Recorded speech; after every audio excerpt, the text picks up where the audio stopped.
聽日晏晝我哋一家要去同嫲嫲飲茶。子樂子月，你哋聽日記住早啲起身，預備出門喎。聽日我唔得閒啊，我要同阿希出街。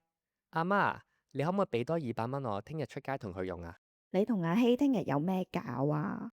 冇啊，應該都係行下商場 hea 下咁樣咯。如果聽日唔係有咩緊要嘢做，不如推咗阿希或者改晏啲見啦。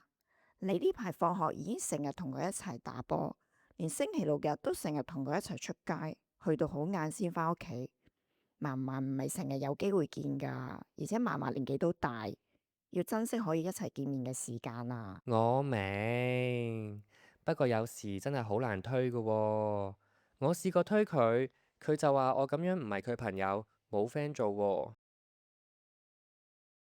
如果你係李太，你會點同子樂商量，或者點處理呢一個情況呢？